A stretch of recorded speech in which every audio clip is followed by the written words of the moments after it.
액션 let's go 저 건물을 찾으러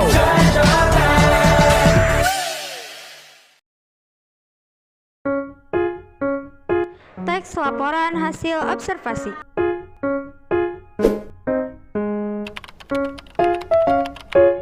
Definisi LHO atau laporan hasil observasi. Secara umum, observasi adalah suatu kegiatan yang dilakukan untuk mengamati suatu objek secara rinci dan detail. Secara keseluruhan, teks laporan hasil observasi adalah sebuah teks yang memberikan informasi secara umum, rinci, dan detail tentang suatu objek berdasarkan fakta dari hasil pengamatan secara langsung.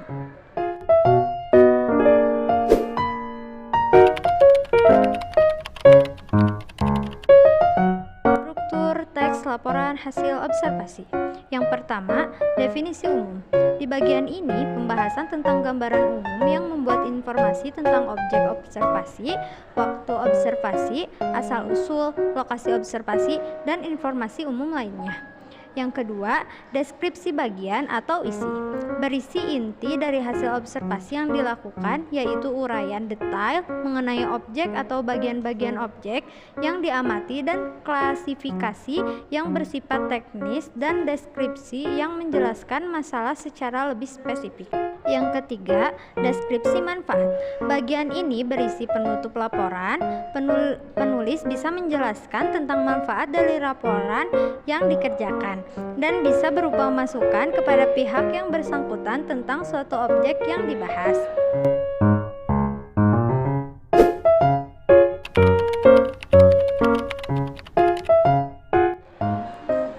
Ciri-ciri teks laporan hasil observasi. Yang ke-1, berisi pembahasan berupa ilmu tentang satu objek yang bersifat umum dan dijelaskan dari sudut pandang ilmu. Yang kedua, ditulis dengan lengkap dan sistematis. Yang ketiga, bersifat objektif dan sesuai fakta. Yang keempat, informasi yang dilaporkan adalah hasil peneliti yang dapat dibuktikan kebenarannya. Yang kelima, isi laporan ditulis berdasarkan hal yang dilihat dan diketahui penulis dengan menambahkan hasil analisis dan observasi.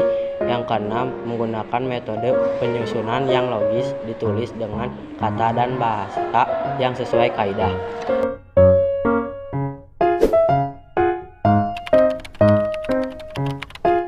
Kaidah kebahasaan teks laporan hasil observasi. Yang pertama, menggunakan kata kerja verba, yaitu kata yang menyatakan makna perbuatan, pekerjaan, tindakan, proses, atau keadaan.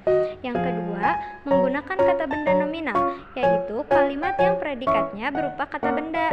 Yang ketiga, menggunakan kata imbuhan, yaitu bentuk bahasa yang terkecil yang mempunyai arti dan selalu diimbuhkan atau digabungkan pada morfem.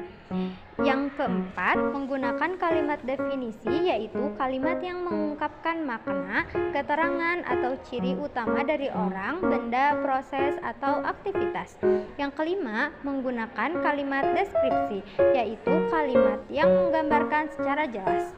Yang keenam, menggunakan kalimat simplex, yaitu memuat satu klausa lengkap. Yang ketujuh, menggunakan kalimat kompleks, yaitu kalimat yang memiliki dua klausa, yaitu klausa utama, induk kalimat, dan klausa subordinatif, anak kalimat.